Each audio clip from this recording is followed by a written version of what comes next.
Hello বন্ধুরা, তোমরা সবাই কেমন আছো? আশা করছি তোমরা খুব ভালো আছো, সুস্থ আছো, আর আমিও খুব ভালো আছি। তো আজকে দেখো সকাল সকাল স্নান ধান করে মানে সবাই মিলে আমরা গাড়ি করে যাচ্ছি নৈহাটি বড়মার মন্দিরে। তো অনেক দিন ধরেই যাবো ভাবছিলাম, তো এটা হঠাৎ ডিসিশান নেওয়া হলো যে আজকেই যাব।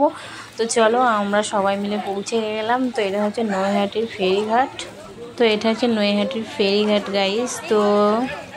তো কে কে এখানে স্নান করেছে অবশ্যই কিন্তু কমেন্ট করবে। আর এখানে স্নান করেই কিন্তু দণ্ডি কাটা হয়, আর গঙ্গাটা অপরূপ সুন্দর। তো তারপরে দেখো আমরা লাইনে দাঁড়িয়ে পড়েছি, আর এদিকে দেখো এখানে সবাই কপালে বড়মা লিখছিল। তো আমরাও লিখে নিয়েছিলাম। তো আজকে আমরা মানে যেদিন পুজো দিতে গেছিলাম সেদিন ছিল হচ্ছে মঙ্গলবার। তো প্রচণ্ড লাইন ছিল। এমনিতেও শনিবার আর মঙ্গলবার নাকি এখানে প্রচণ্ড লাইন ভিড় হয়। তো আমরা সেই দিনে গেছিলাম। তো আমরা ভিড়টা সামনে চলে এসেছি মন্দিরের একদম মেন গেটের সামনে।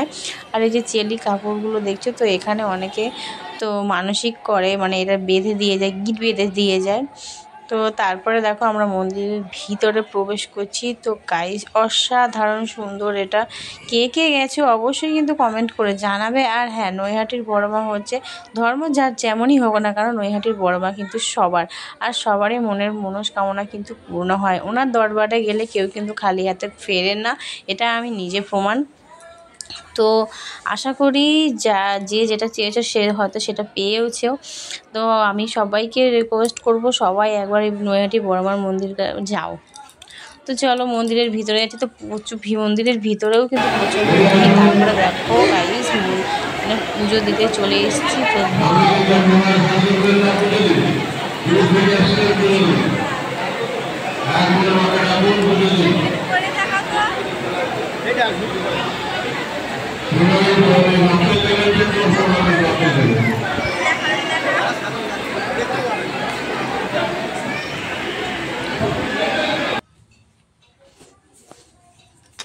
তো তারপরে পুজো দেওয়া হয়ে গেছিলো। তো তারপরে আমরা গেছিলাম আরেকটা মন্দিরে, পাশেই ছিল মন্দিরটা। তো সেখানে আমরা একটু ঘুরতে গেছিলাম।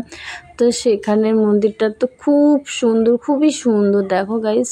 তো দেখো তারপরে চলে গেছিলাম আমরা পার্কে। তো পার্কে গেছি, একটু ঘুরতে গেছি। তো পার্কে যাবো না, তো একটু ঘুরতে গেছিলাম। তো দেখো এগুলো কি আমি নিজেই জানি না। তারপরে দেখো আমার ছেলে এগুলো মাছগুলো দেখছিল, কি মাছ দেখো তোমরা। আর হ্যাঁ গাইজ, দেখো এটা কি পাখি আমি নিজেই জানি না।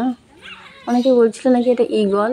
তো কেউ যদি জেনে থেকে থাকো তাহলে অবশ্যই কিন্তু কমেন্ট করে জানিও। এটা তো রাজহাঁস, এটা তো জানি।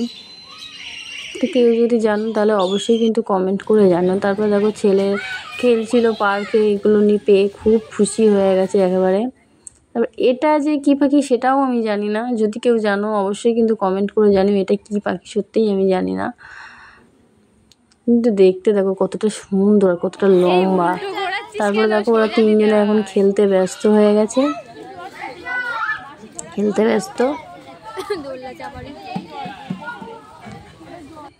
তো ভিডিওটা এই পর্যন্ত। যদি ভালো লাগে প্লিজ লাইক কমেন্ট শেয়ার অবশ্যই করে দিও। তো আজকের মতো টাটা।